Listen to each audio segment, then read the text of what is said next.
Happy Webinar Wednesday to you. Thank you so much for joining us and tuning in. Already, as always, you guys are already in the chat saying hello. So Jason, Joel, Wendy, Louise, Cheryl, DPQ, Daniel P. Quinn, Mary and John, hello. Thank you so much for getting us started today. I appreciate you all so much for being here and spending some time with us. I am joined by Sarah Gilbert, our e-commerce expert, who is going to be talking to us a little bit today about turning followers into fans. We have, howdy, Josh. We have, hey, Shannon. We have a lot to cover today, so I am going to hop right into it. A couple of housekeeping things to get started.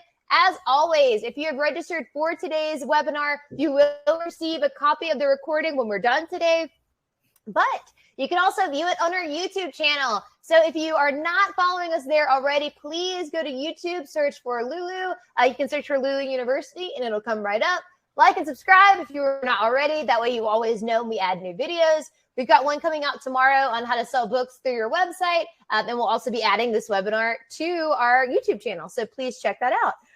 Okay, so today we are here to learn how to build an audience and turn your followers into fans. So we're going to dive right into it. We will be doing a Q&A at the end of our presentation today. Hopefully we'll have some time for that. We have a Q&A only tab. So I see, thank you, Paul. So I see that several of you have found the chat section. I would love if you can find the Q&A section for your Q's, and we'll give the A's. So hop over there for any questions that you have. We will answer them at the end of the presentation, and I will go ahead and hop in. Thank you again for being here with us today. All right, so if you don't know, now you know. We are Lulu. We are here to talk to you today. If you don't know what Lulu is, it's a real word. So it means a remarkable person, object, or idea. We were founded in 2002 by Bob Young, so just celebrated our 20th birthday, which was exciting. Our publishing platform is free to use. We published over 3 million books, paid out over $117 million in author revenues. That number, it trips me up every time. I should have a card that says it like phonetically, so I'm always second guessing myself. All right, so our mission is Lulu is dedicated to making the world a better place, one book at a time through sustainable practices, innovative print-on-demand products, and a commitment to excellent service. But wait, there's more. We are also a B Corp. It's one of my favorite things to mention during our webinars, but we are a proud part of the B Corp community. If you don't know, B Corps are for-profit companies certified by the nonprofit B Lab to meet rigorous standards in social and environmental performance, accountability, and transparency. The holidays are coming, believe it or not. They're going to be here before you know it. If you'd like to spend your dollars in a way that you can feel good about, then check out the B Corp community and Lulu. All right, so we're diving in. We're off to the races. I'm going to turn it over to the wonderful Sarah Gilbert. Oh, thank you, Chelsea. Such a good host for this. Hi, everybody. I'm Sarah Gilbert, the e-commerce marketing manager here at Lulu. And today we're going to talk about how you can find your audience. So there's a little bit of an art and a science to this. Everybody, when you're writing a book, you probably have a set of gut instincts about who might be reading your book. But as I recently discovered, I was on a call with one of our authors who writes young adult fantasy fiction. And she's like, you know, funny enough that when I started looking at my demographics and any information that was available, most of my readers were women between 45 and 60. So they were, I mean, I consider 50 a young adult still, but you know, the young adults, it wasn't the traditional demographic that she thought it was. And so what we're going to talk about first is really how you can pinpoint who your audience type is and how you can find out who you're writing for. So go on, there we go. So the first thing I want you to do is some research. Doing your research, it's really going to be a tool for you to understand how you're going to connect with your audience. You're going to learn who they are, what they want, and how they want it. And when I mean how they want it is how they like to consume the content that you're putting out there and the books that you're writing. So the first thing that you're going to do is develop some reader personas. Now, a persona is like an avatar or like a hypothetical person. It's representative of who your audience is. And most books have more than one persona. So I think for a lot of people on this call, we've got some fiction authors, some nonfiction authors. So this is going to vary. So if you're a nonfiction author, of course, your audience is probably pretty specific to the niche that you're writing about. And if you're a fiction author, it's going to be a little bit more of an elusive topic about who you're writing about, or who you're writing for, rather. So you're just going to have to learn more about who these personas are and get to understand your readers better. So I do want you to also think of this as your readers are not you, you're the writer. So you're writing for somebody who might have a different perspective or values, or what they may find interesting and entertaining. It might be different than you. So one thing we're going to do is we're going to start with some stats. If this information is available, and doing some online research might help you with this, it's good to find out who you're selling to and who your books are for. So start with if gender stats are available, maybe education, location, age, income levels. Now, I realize some of these are very specific and they're going to be hard to really get specific information about. Now, I will say if you are one of the sellers or booksellers on this page who's selling direct to consumer, meaning you're selling your book from your website, it's a little bit easier to get this information, especially when it comes to the location of your readers. Also, you want to know what your reader is thinking. So rather than, calling a psychic or buying a crystal ball off Amazon, what you can do is maybe spend some time observing your audience on social media and forums, like where they hang out online, with some questions in mind. And, when I say this, it's, if you don't have to really reinvent the wheel, if you write, historical fiction, there are a lot of blogs that offer historical fiction book reviews, suggestions. And so spending time online where your readers might frequent is going to benefit you to understand who's reading your book. So, I think some questions in mind that you can ask yourself about this are, what do they want to learn about, or what entertains them? So if you're a nonfiction writer, it's the niche content. What do they want to learn about? Maybe you have a specific expertise. So that's one thing that you definitely want to pinpoint. How important is what you're writing to them? Is it a hobby, or is it part of their job? Maybe you're writing something that is spiritual, and for some people that could be a very personal journey. Or maybe you're writing something that's academic and it's used in a classroom. So understand how your users and your readers are using your books and content is going to be something that's you want to be mindful of. What common questions do they have about this? You can also, that time that you spend online observing where your readers frequent, you can probably find some common questions that they may have about the content you're putting out there. And then how knowledgeable are they about your book? So if, again, this is going to be different from fiction and nonfiction. If it's nonfiction, that kind of builds up the topic of where you can hop in with your expertise. And for knowledgeable about fiction, it's really going to be, their veracity and the love that they have for being entertained or being drawn into your books. And so that's going to be something that's really important too. And then you also want to find out how they consume their content. Like, what decisions are they making when it comes to buying the book? What format do they prefer? Do they prefer video? Do they prefer reading, audio, ebooks? How often do they read? Do they spend an hour an hour a week reading? Do they read for multiple hours in a day? And then what length of content do they prefer? And so when it comes to this, I think this is going to come into play with some of the social media aspects that Chelsea's going to talk about in a few minutes.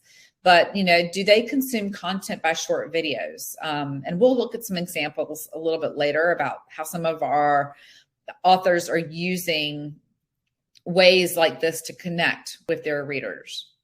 Also, when it comes to content for posting and sharing on social media, it should all be written with these personas in mind. So yes, there needs to be a certain level of authenticity when it comes to you as the person who's posting for your brand and your author brand.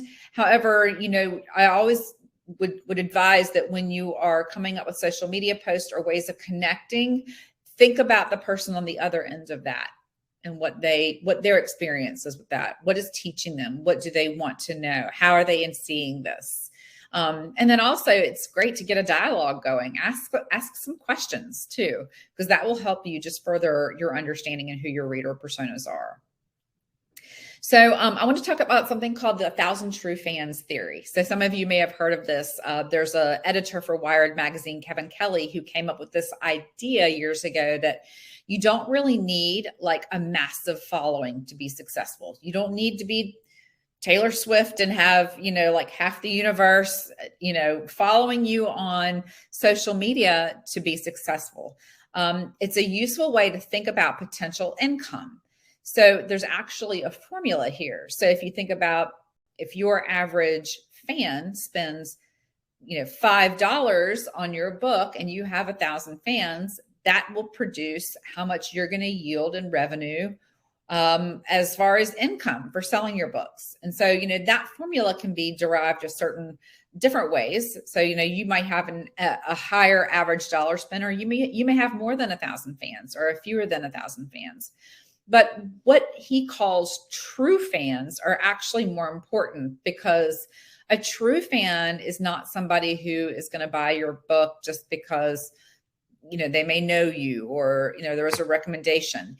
These are people who are going to buy most, if not all, of what you offer. And so this will really come into play for people who consistently write. And in conjunction with lesser fans making more specific, sporadic purchases, create a steady and predictable level of income as a writer. So sometimes you can use this formula to take your side hustle to a bigger than side hustle, or maybe even a part or full-time job. True fans are also going to be kind of like micro ambassadors. They're going to help spread the word about you and serve as a way that you can cultivate relationships with other fans. So this is going to be a connection to somebody who's going to continue to read the content and the books that you publish on a regular basis. So if you don't have any true fans, where do you start? You start the process of converting lesser fans into true fans through connection. And that's going to be something that we talk about more and more on this webinar. But what you're going to do is build authentic relationships with them. And then with the tools that you have today, cultivating that audience will allow you to make a living, if that's what your ultimate goal is, doing what you love. And it makes it a little bit more achievable in the past. Now, we're not promising overnight success. That does take time. But again, we are here to teach you how to get this started really, and how to get the ball rolling with this.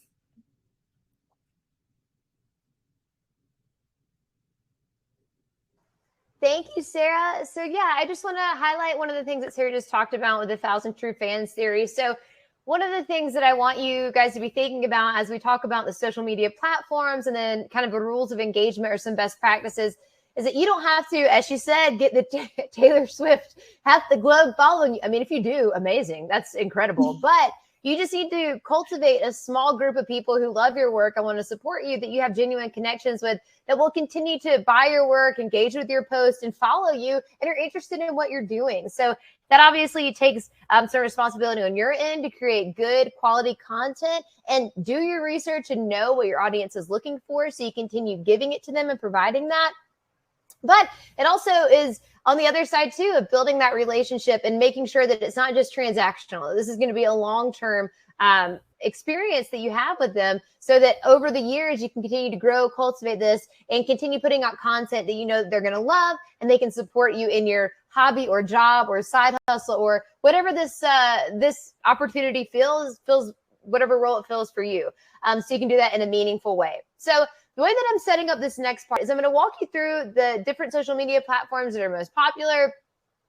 I'm going to give you kind of a snapshot of the demographics of the best performing content and kind of what these platforms are best suited for, as I see it, for authors or publishers. So this is not a comprehensive end all be all. There are new platforms all the time that you can participate in. I did not include, Snapchat or MySpace in this list. So again, there's a lot of other opportunities outside of what I'm covering today, but I did just structure this as kind of the most popular that we see people utilizing at this point. but this could change tomorrow. So take it with a grain of salt. And again, as Sarah said, be sure to do your research. So to get started, the one that started it all, well, I guess MySpace is the one that started it all. So Facebook, we're going with Facebook. So key demographics for Facebook. I think a lot of people think that Facebook audience skews a bit older, but the research, the most current research is telling us that the users that are most active are 25 to 34. However, there are 36% that are 45 and older. So again, every one of these slides, I'll give you the key demographics of age groups. So as Sarah was mentioning in her example in her first slide, about the author that she was talking to and really drilling into who is your age group, who is reading your books, and make sure that you are aligning your content with the social media platform that demographic is most active on, so you can get the most ROI or return on your time and investment that you're putting into that platform. For Facebook, it's users 25 to 34. And the top performing content, and this is going to be a theme. To be honest, as I was doing my research for these different platforms to kind of pick out the factors that you need to be aware of or what sets them apart from each other, they're very similar. So if you understand what is successful on one, you can kind of extrapolate the way to make it successful on another.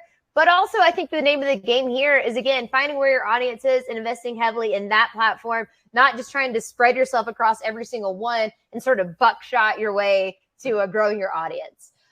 So the top performing content on Facebook is Facebook videos. So in-feed videos. So video that you're putting on there, videos is going to be the top performing content for almost every single one of these platforms. So if you haven't dabbled in video, now is the time. And a lot of these are just phone videos. Obviously, if you want to really invest, you can get a nice camera and do your video feeds that way as well. But a lot of just phone video content and recording can make a really nice presence for you, or a really good way to start with some of the video content.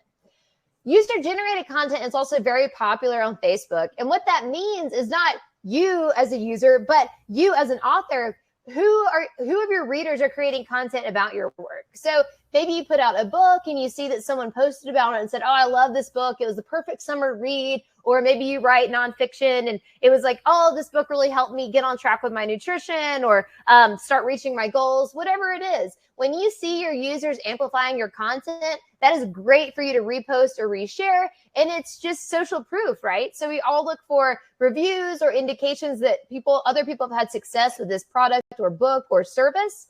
You can do that too. You can be the one amplifying those voices to let people know that it's not just you saying you're great. There are other people saying you're great. Humorous content does well on Facebook. So that could be GIFs, jokes, memes, all that good stuff.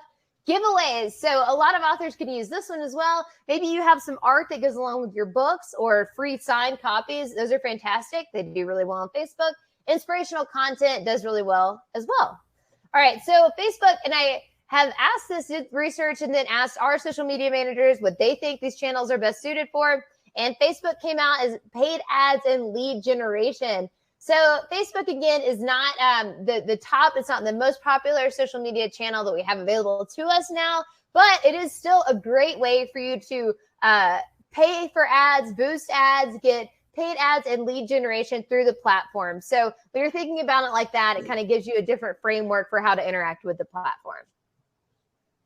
Next up is Twitter. So the key demographic for Twitter are users 18 to 29, so slightly younger than Facebook's audience. And the top performing content here is, this is kind of interesting, but images perform better than videos on Twitter. So if you are a Twitter user, you may see in your own habits that you go to Twitter for headlines, snapshots, just images of what's going on, breaking news and events. So as I have listed here, images perform better than videos. Posts regarding events, breaking news, and pop culture perform really well.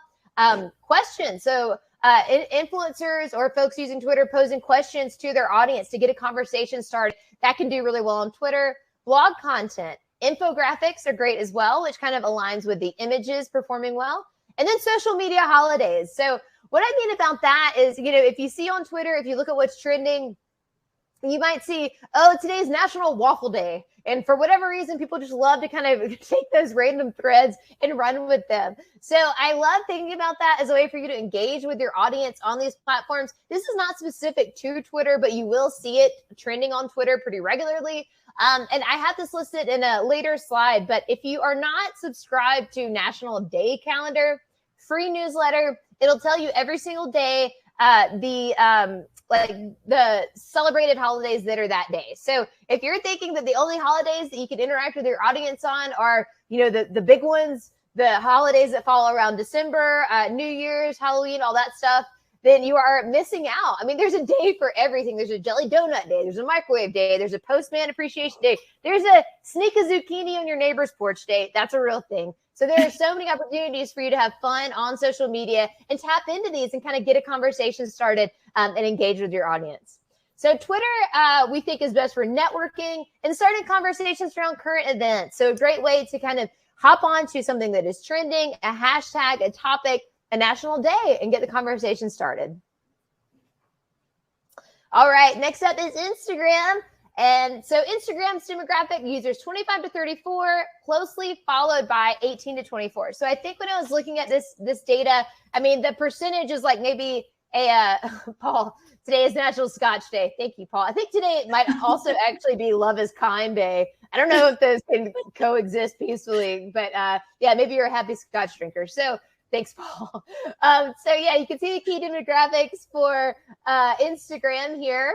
The top performing content, highly aesthetic and professional images. So if any of you have spent any time on Instagram, it is so image focused. You want to be able to look at a clean and professional presentation on Instagram. It's really only going to work for you if you can take high quality photos or make really nice graphics that are engaging. Obviously, short form video content you can do on Instagram as well. But when you think about the classic kind of Instagram, and I did see, everybody's trying to be like TikTok now. So again, these things change so fast. But what really made Instagram as popular as it is now is that really highly aesthetic interaction that users have with it. So if you would like to make a name for yourself or kind of carve out a good audience on Instagram, your content has to be very visually appealing, whether it's videos or photos. So top performing content along with that is also posts featuring influencers. Again, if you spend any time on Instagram, you know this. Behind the scenes stuff. So as an author, as a publisher, as a small business or business owner, you can utilize Instagram by kind of giving people an opportunity to see behind this sort of highly polished images and let them know what goes into making it and have fun with that as well. Actionable advice and tutorials do well on Instagram. Bookstagram, I would be amiss if I didn't mention this. So Bookstagram is something that has carved out its own lane on Instagram where people are just talking about books. So you can absolutely tap into that with hashtags or trending content as an author, publisher, or even a small business. Stories are also popular. I put this in here because I thought it was kind of crazy, but hey, who am I to say? So stories on Instagram are also very popular. The best practice, says the people who write these articles, is to post 5 times a day. I feel like that's a lot, but hey, as we mentioned in the beginning, this is a long game and it is a time investment and it's going to take a while for you to post things and kind of tweak your approach until you figure out what the right methodology is for you and your audience. So Instagram is really good for sales. They have a great opportunity for you to do sales right through the Instagram channel with plugins like Shopify and others. And 50% of users visit a website after seeing it in stories. So stories are hugely popular, as I said. And if you're pumping out 5 a day, that's a lot of opportunity for you to put that content, whether it's driving someone to your Shopify store, selling your book, other items you might have. But again, you want to make sure that you're doing a good balance of content that is useful and adds value and sales content. But if you've done your research and you know who your audience is, putting your items that are available for sale in front of them isn't going to feel gross or salesy or snake oily because you know that they need and want and will benefit from the content that you have. So just something to keep in mind there. All right, LinkedIn. So I put LinkedIn on here because I think it's been having a bit of a resurgence, if you will. I mean, I know there's a lot of businesses who have been getting more involved in LinkedIn, Lulu included. We've seen this as a very valuable channel. And the key demographic for LinkedIn are users 25 to 34. I also wanted to put LinkedIn here because it's really can be a valuable tool for nonfiction authors. And I find that a lot of our audience is nonfiction. So I wanted to make sure that I gave LinkedIn a nod in our little rundown here. So top performing content, text post only. For me personally, when I'm looking on LinkedIn, I'm really not looking for videos or photos, but you're looking for informative articles that kind of help you grow professionally, personally, make connections. So text only posts do really well. Long form articles at about 2,000 words or more do well. Tips or ideas and personal experiences. So if you're on LinkedIn right now, go look at your home feed and you can see how all of these things are probably there now. So people talking about professional experiences, people talking about hiring practices. I was successful when I did this. My business grew 10 times when I did this. So if you are a nonfiction author, LinkedIn can be a great way for you to establish yourself as an authority, share your credibility, share your knowledge, and connect with other folks in your field and that maybe outside your field. As I mentioned, it's best for networking and establishing credibility.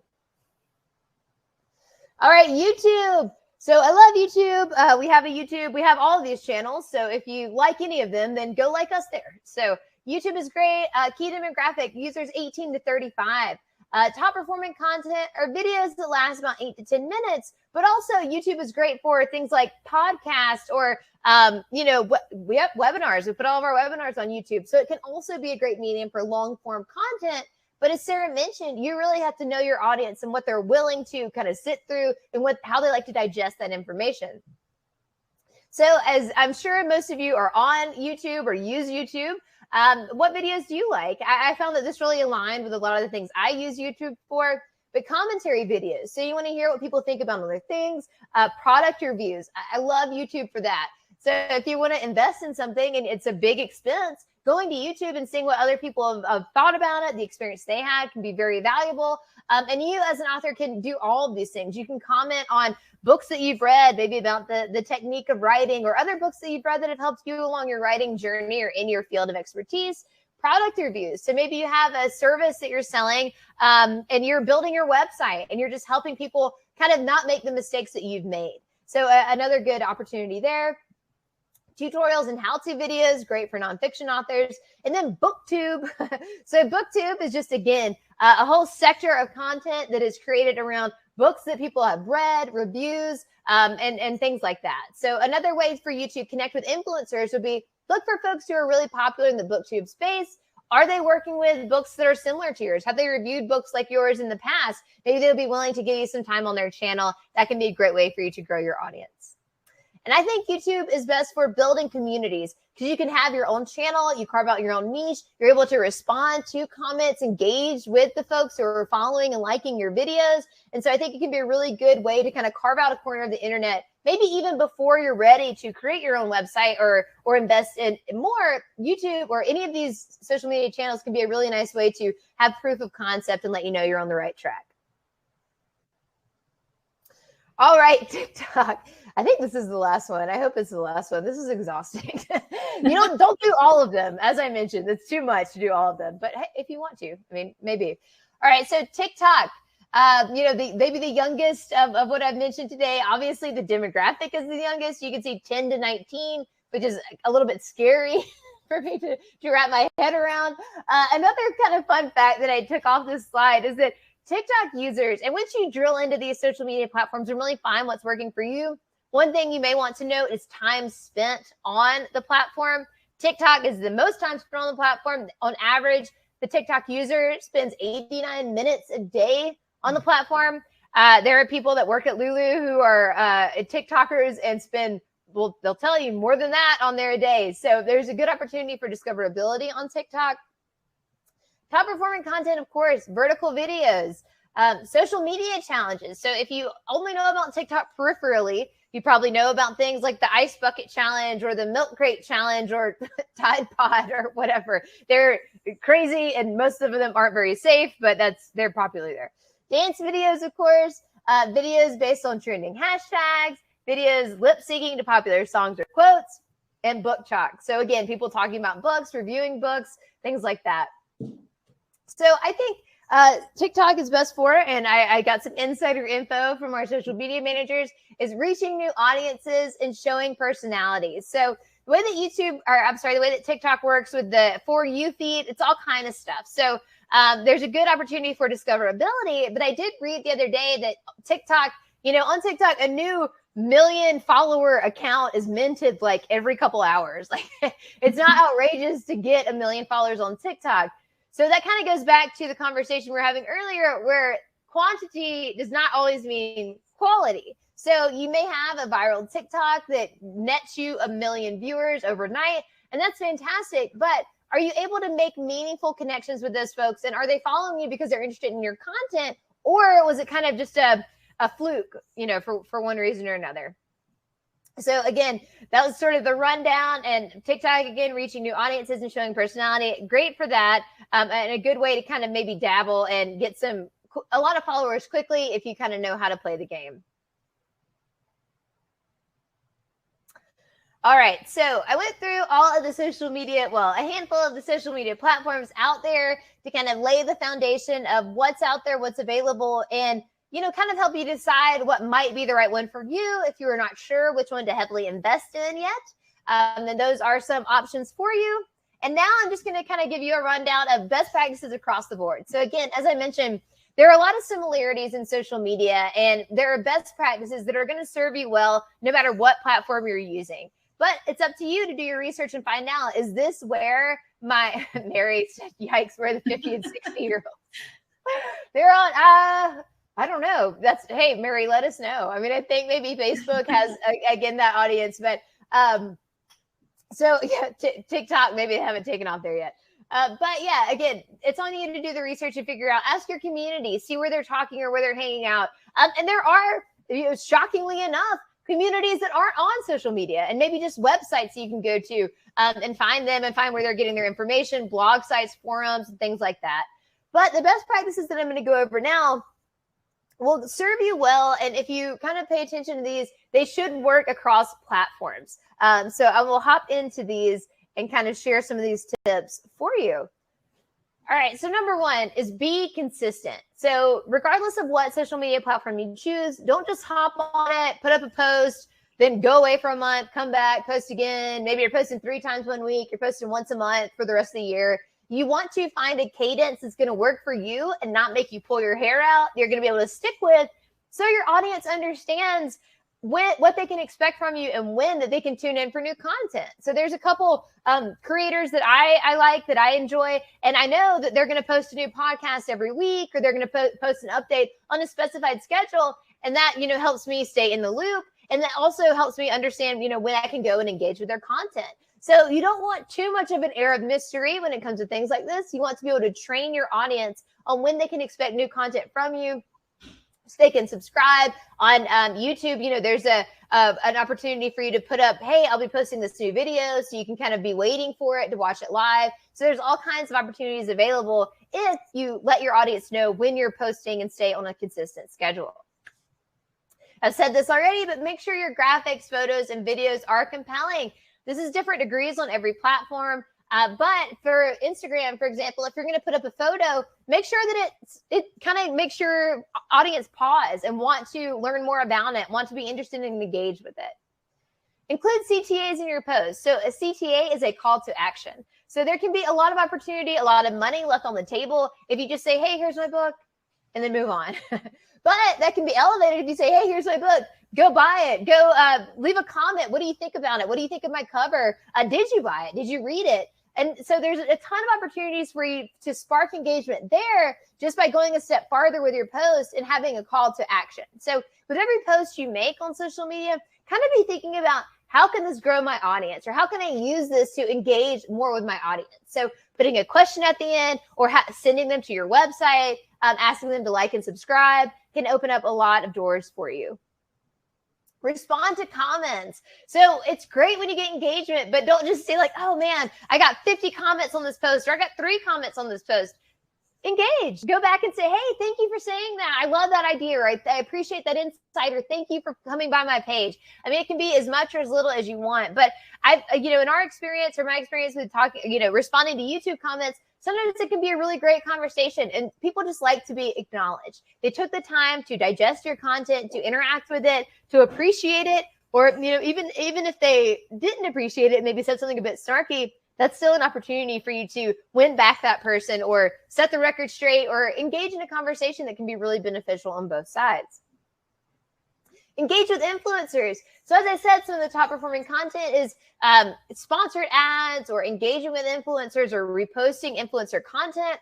So I wanted to mention here that influencers, I know today when you say influencer, you think like, oh, somebody that has like 50,000 followers or something like that, or more. But that is not always the case. Some of our best collaborations at Lulu have have a couple thousand followers, but those people are so engaged and love that creator and love the content that they make. And sure, they'll continue to grow, but that can be a really sweet spot. And for anyone who's kind of new or starting out on social media, engaging with those creators who maybe have a smaller following, but highly engaged following, that can be a really great way to make connections. I'll give you an example. There was someone that we saw that had, over 300,000 followers on Instagram. We're like, oh, this is great. Maybe we can have a collaboration with them. But when I was looking through their posts, there was no engagement, no likes, no comments. So that's kind of when you know that this is either a conflated audience, or maybe some bots, or, maybe they paid for followers. So look for engagement when you're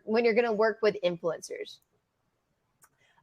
Boost, post, or run ads. So almost every social media platform has a way for you to create ads, run ads, and boost your social media posts. This can be, again, a great way to get more eyes on your content. And most platforms are pretty affordable. I mean, you can kind of put a little money in, see how it works, tweak it, reconfigure what you're doing, put a little more money in. So it can be very accommodating to the budget that you have. Host contests or giveaways. We do this all the time. We love doing this. It can be a really fun way to get people excited, to get them engaged, and also to trigger a response that you want. So saying, a very common one would be, hey, I'm doing a giveaway. Just like my post, or subscribe to this person, or subscribe to this account if you would like to be entered in this giveaway. So a lot of opportunities there to grow your channel and to learn more about your followers. So again, another pro tip here, find out when followers are most active and post at those times. So every single channel is going to have a different cadence of when followers are most active. So you can do a little bit of research and also just do your own testing and post, a couple different times a week when you're getting started. See when you're getting most engagement. You can review analytics and see when people are most active on these channels. And that can really help guide you to make sure that when you're posting, it's at an optimal time. Remember, your content is about your followers, not you. So although that can be sort of a backwards way of thinking about it, because you're creating this platform, you want to share your insights, your information, your expertise. But really, it's about your followers, right? It's about what they're going to get out of it, not what you're putting out. So, you may be tempted to say, oh, my book is amazing. You should definitely go read it. This is the best book of the year. Great summer read. I'm the best. My cat is the best. Everything about me is amazing. Here's 400 posts just to fortify and solidify that thought that I have about myself. Compelling, I know, but people can get tired of that. So you want to remember the rule of thumb is 20% promotion and then 80% other content that's going to add value to your followers. So as you do your research, you find out where they're active, when they're active, what channels they're active on. That'll help you understand the kind of content that they want to receive from you. And listening to that and making sure that you're posting high quality content on a regular basis is the best way to keep your followers around, turn them into fans, let them know to come back to you for high quality content. And as I said, turn those followers into lifelong fans. And then last but not least, review analytics. This is so, so important. Every social media channel that you use is going to have some sort of analytics feature that's going to measure engagement, post performance, all of that good stuff, followers gained, followers lost, all of that. So just make sure that you're carving out a time on a weekly, bi-weekly basis to say, hey, this post did really well. Let's dig into that. Why is that? Is the photo really good? Was the caption really compelling? Is it because I asked a question? I had a good CTA. And if it works, redo it. I subscribe to a couple of newsletters. There's one called the Steel Club, I believe. And most of their content is just about finding what works and doubling down on it, or finding what works for other people and trying it for yourself. So these can all be things that you can use. If it's worked well for someone else that's doing something similar to you, there's a good chance it'll work for you too. So be sure to, when you're experimenting, review your analytics so you have a really clear picture of what is working so you can replicate that and continue to grow. All right, I think this is my last slide. I'm going to turn it back over to Sarah, I promise. So, all right, so I talked a lot about social media. I talked a lot about the rules of engagement. So what if you're running out of content ideas? What if you're like, I can't post any more pictures of my cat. My garden is done growing for this year. I don't have any behind the scenes. I'm out of ideas. I don't know what to do. So here are a couple prompts to get you started, but do a quick Google search. There are so many websites out there that are putting these lists together, and they can really help you kind of get the creative juices flowing. Here's a short list for you. So are there any real world events that would resonate with my followers? There are always real world events. So there's always an opportunity for you to connect with those and kind of jump on a hashtag trend or something like that may really work for you and your audience. So the next one, I really like this idea, but are there any trends that I can replicate or customize for my audience? So I think I saw this on Etsy, something where they kind of did like some sort of combination like this. And it wasn't exactly this, but I thought, how could we use that if we wanted to for Lulu? And the way I modified it was the street you grew up on plus the last thing you ate is your pin name. And I think they did like the street you grew up on plus the last thing you purchased on Etsy. So, it's like the street you grew up on, Smith Street, and like chunky statement necklace is like your new name or something like that. So it's kind of a really fun and silly way to get people involved, engaged. So I like that. And I think that could be a fun thing as well.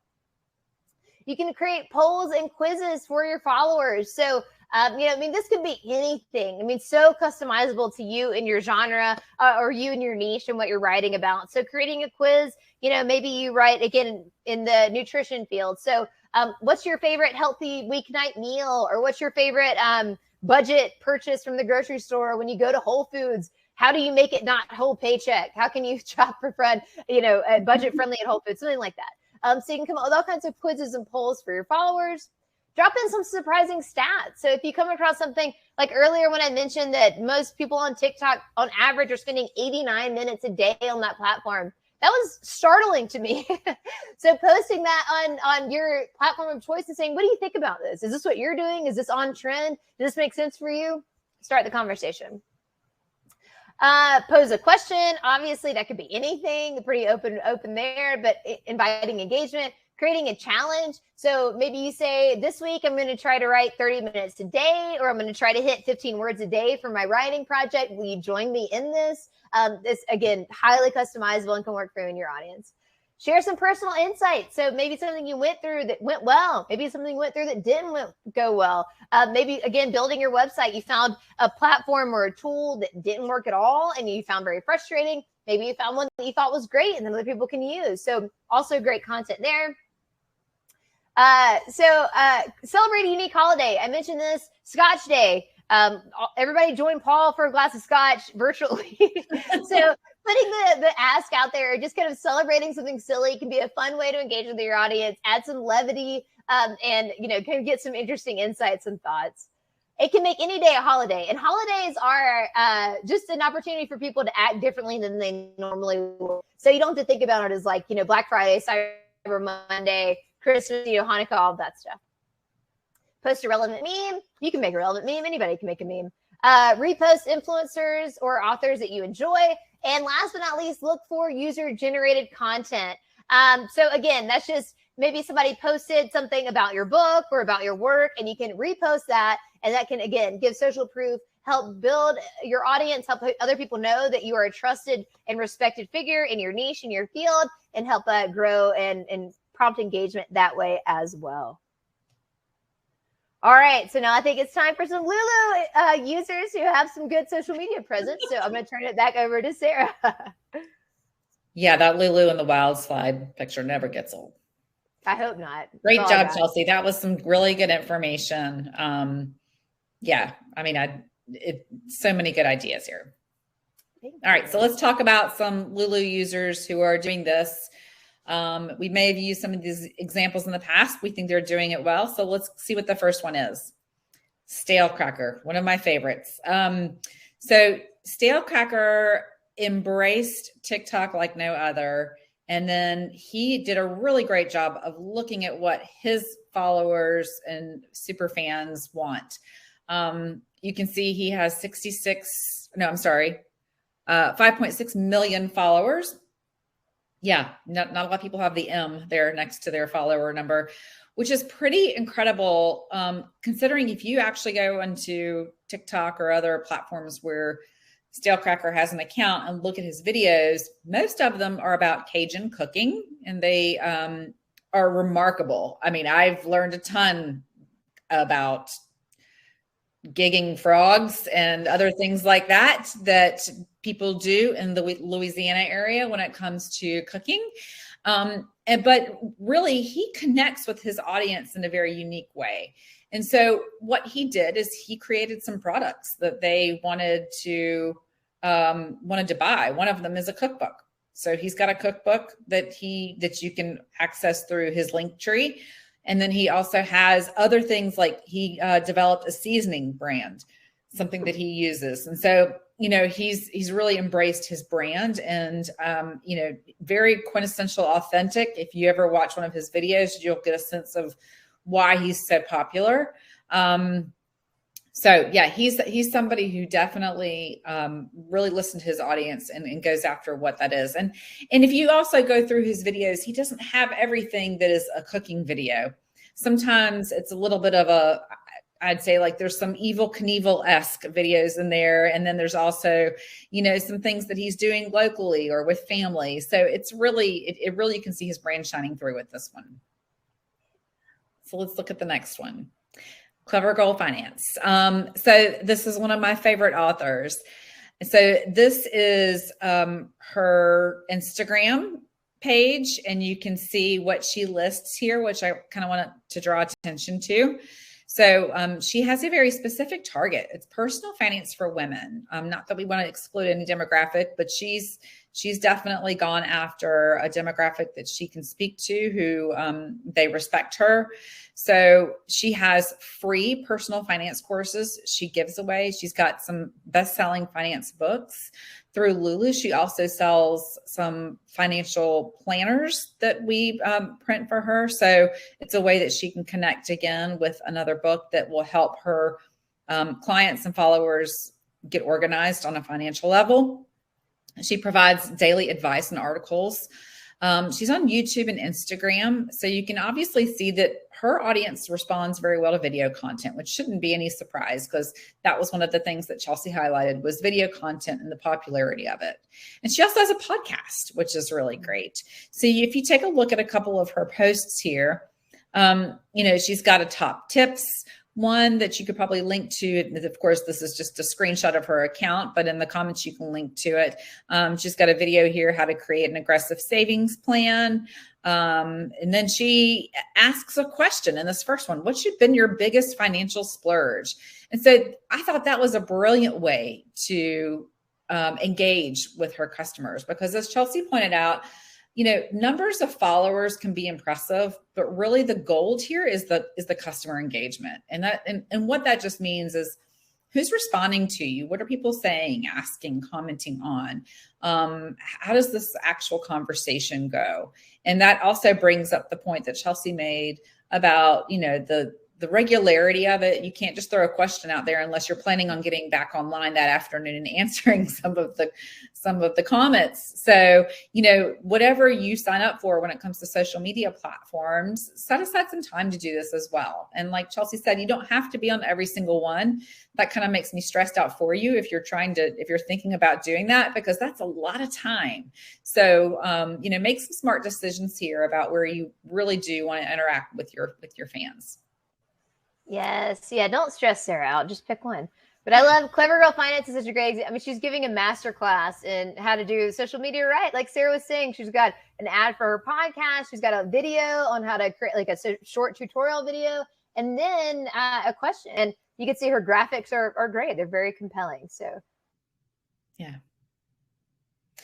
So Ricky's Guitar, no nonsense guitar lessons. What a great tagline for his videos. So he's got these incredible guitar videos where he's teaching people how to do something. So he's got his expertise and he's conveying it to people who are his fans. He's got a lot of subscribers, 45,000 subscribers. And then look at the top. He's got a buy my book here. So the book enhances his brand. Looks like Team Lulu left the room. Chelsea might have been internet kicked off here, so I'll just continue going on. But yeah, so but what Ricky's guitar lessons, what he's doing here is really connecting with his users in a video content way. So he puts a great lesson on for anybody who's wanting to learn the guitar. And I would just note too that if anybody here, if you sell direct to your readers, then there are a few ways that you can do that. But if you have a Shopify site and you're selling your book on Shopify, they just integrated with YouTube. And what they've done is they've actually made it so you can sell your books directly through YouTube. They've done the same with Instagram and Facebook and others through something called the Shopify Starter, where you go on and you don't even have to have a website where you're selling your book. You can just sell it through your social media. So there are some really great tools that exist. If you are already a Lulu author and already have a Lulu book, that integration to get the Shopify Starter or the Shopify YouTube and go in and start selling your book through your social channels, that just was going to give you some more visibility to like what who your demographics are, what your buyers want, who are they, where's the book being shipped, all that information you'll now know through plans like that. Amazing. Thank you. All right. So we're going to end this with how can I get started? And then we will take some questions when we have a little bit of time. So, all right. So another great way to engage with your audience is, again, giving them content that is useful and valuable for them. So we are Lulu. We make books. We'd be amiss if we didn't talk about books now to end it out. So if you're not sure, I know several of you are already in the chat talking about the books that you're working on, books that you've published. And we're so excited to hear that. But if you're not sure how to get started, here's a very simplified version. Choose what content to publish. Choose your trim size and download templates. Format the interior and design the cover file. Upload to Lulu and order your proof, and then go live on your website. So I know this is very, very like quick and dirty way to do it, but of course it just starts with what content is performing well for you. What content can you speak on? What is your subject of expertise or your genre of expertise? Figure out your story and publish it. The trim size and download part really speaks to distribution options. So if you're not sure how you want to sell your book, or if you know that you want to go into global distribution, that can help you dictate what trim size you choose. Of course, you have to format the interior and design the cover file. And then the good part, uploading to Lulu, ordering the proof, and selling through your own website through Lulu Direct or our print API is a great option as well. All right, so we've got a couple minutes here left. And Sarah, I dipped out for just a second and disconnected, but if you can see the questions, I'll let you go ahead and get us started with what folks are asking. Yeah. First of all, I do want to point out something. I'll usually start from the bottom of the question pile, but somebody, David commented recently, and I'll read his comment in the chat. He said, I'll throw out this from experience. Sticking to your genre is important. Suddenly switching, even with a strong following, doesn't mean the followers will buy your new genre related book. I totally agree with that. He was talking about, like, if Stephen King suddenly started writing romance. I was actually talking to an author recently. It was the same one I was talking about at the beginning of the webinar, who does YA books. She actually did delve into another genre, and it was because her users and her readers and her followers asked her to. Like, they saw some crossover in what she was doing into another fictional genre. And then so she did that and had success with it. But she really said she wouldn't have done it unless they had asked her. And I totally agree that that's something that, to be very careful of, because just because they're a fan or a true fan doesn't mean they're going to love all of your books in different genres. So let's go over to Q&A. Question from Eric. Do book sales on Lulu Direct count towards book sales ranking? Eric, I might need you to clarify a little bit when it comes to ranking. Are you talking about Lulu ranking, or are you talking about the ranking on distribution channels like Amazon and others like that? The answer to both of those is actually no. So when you sell through Lulu Direct, the rank number is not going to be affected. But I will say too that rank number, while it probably the USA Today ranking. Okay, so that's going to be a general ranking. So let me explain how that works. And so people who are listening to this webinar, if you've published a book that has an ISBN, that's the barcode and the number on the back of the book, that tracks how many books sell through retail channels. If you're selling your book on Lulu Direct, that is not tracked because it's selling through your website, and there's no way that you are reporting that to the entity that tracks all of that information. So it doesn't matter with that. But I will say too that, when it comes to success, For a long time in book publishing and in the book industry, bestseller lists and rankings have been incredibly important. I've seen a lot of people measure success differently, whereas, they're looking for how many books they have sold to people who are interested in their content, or maybe their book was a method of getting a new client, or maybe their book was a way that they had somebody sign up for an online course or a new follower, or if you're a business or personal coach, maybe you had somebody sign up for your classes. So it was used differently, and as far as how you were measuring success. So, I think that can be looked at from a pretty objective point of view when it comes to what weight you're putting on those sales ranking numbers. But that's a great question. So let's look at some of the other questions here. Wendy had one earlier, and I saw this one pop up when Chelsea was talking about Instagram. And she was talking about posting stories, and Wendy said, post 5 different stories a day, or is it the same story posted 5 times? Chelsea, do you want to take that one? Yeah, so unfortunately, it's 5 different stories a day.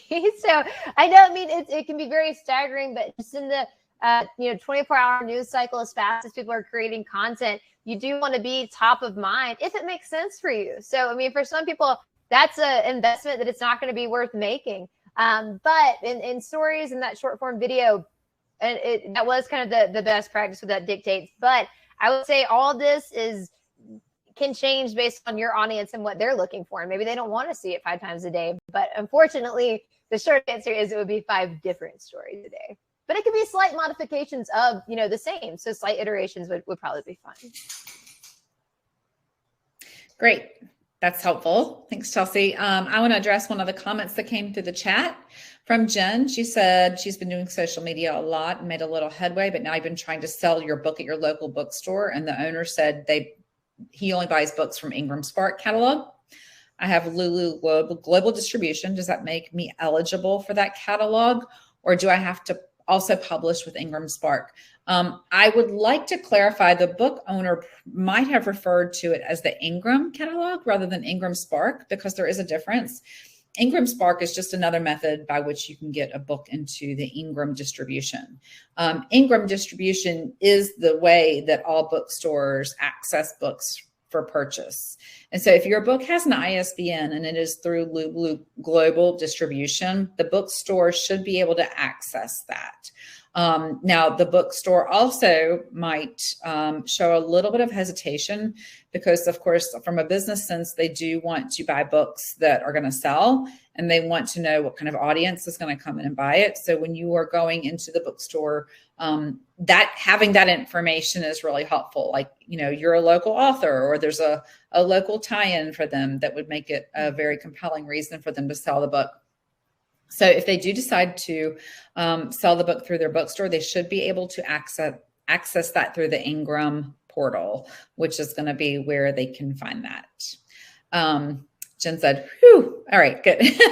So, and on that same note, every bookstore is different. I do see authors have a lot of, there's a lot better success when you go through like an indie or a local bookstore. One of the things about any self-publishing platform is books are not returnable because, we're a sustainable printing method. It's print on demand. There's no warehouse that's housing all of your books. And so sometimes bookstores will have an option, whereas you can go in and offer to have your books consigned. So maybe you have 5 books you want to give them for sale. And then if they don't sell, you can go buy them back or something. Like, talk to them, because on a micro level, they might have a little bit more flexibility with that kind of exchange rather than a big box bookstore. So just wanted to let you know that. Let's see here. What other questions do we have? Mary said, will Lulu ever allow pre-orders as an option? I love that question. Chelsea, do you want to take that, or you want me to take it? My answer is going to be vague. So is your answer? Okay, no, well, my answer is going to be slightly vague too. And what I've talked about with a lot of customers recently is there's a way to do this when you have it on your own website. So you've heard me talk about Lulu Direct over the course of this webinar. And what that is it's just taking our print network and plugging it into where you sell books on your website through your social media channels. And with that, you can, because what you can do is you can set up to take orders. And then later on, you can go into the Lulu portal and then add the payment method and then give it the green light to print all of those orders. So it's kind of a little bit of a workaround, but knowing the increasing popularity in it is very, very high on our radar, that there be a solution that's not that the workaround that we're recommending to people, although the workaround does work pretty well these days. Yes. And I'll say we're getting to just over the hour. So just last call for questions if anybody has one. I also want to say an aloha to Joanne if you're still on the call. I saw that dropped in earlier. And Carlanti is saying, can you have one-on-one with someone to help with the process of printing books? So we actually do have a program that you can look into for authors that need some one-on-one help from our customer voice team, our customer support team. And I think if you just submit a ticket and, ask for that, then they'll put you in touch with the right folks. But we do have that available if that is something that you're looking for. All right, Sarah, are you seeing anything else that we need to answer? I think we've covered most everything in here. Yeah. All right. So I will say, just for the last Q&A from Carrie Ann, that's tough. I mean, so her comment was she was making a lot of content for all 40 of her books. I'm getting a lot of views and some of my content went viral. I tried different engagement tactics, but can't seem to get anyone to respond to posts. Not sure what I'm doing wrong. There's not a magic answer, unfortunately. I mean, it does take a ton of trial and error, and I know it can be very frustrating, but if you look at other folks that are on these social media platforms that you are working on or trying to engage with, if you kind of read, their tips or what they've gone through, it usually takes a while. I mean, we all like to talk about overnight successes, but nothing is really overnight. These people have been working at this forever, and they maybe had accounts for years before they really were able to hit that sweet spot and get the engagement they're looking for. So don't be discouraged. Keep trying. As long as you're doing your research, that would be my best suggestion. Would perhaps be go back to your reader personas and see if you're really kind of meeting them at that intersection of what they're looking for and the content that you're providing. And maybe that'll give you some insight as to new audiences you can get in front of that may be more willing to interact with your content.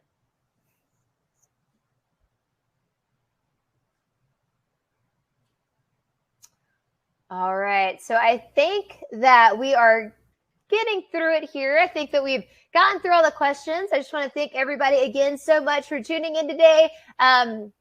Congratulations, Joanne, on the revision of your project. Thank you all for tuning in, all of your great comments and your engagement on our webinar today. So if you would like to view this again, everyone will be getting a recording of today's presentation with the email you signed up to the webinar for. Also, it'll be on our YouTube channel within about 24 hours or so. So like and subscribe. You got to put the CTA in there, as we mentioned today. So thank you so much, everybody. I hope you have a very happy Scotch day. And Sarah, thank you for joining me on this ride on today's webinar Wednesday. So fun. Yeah.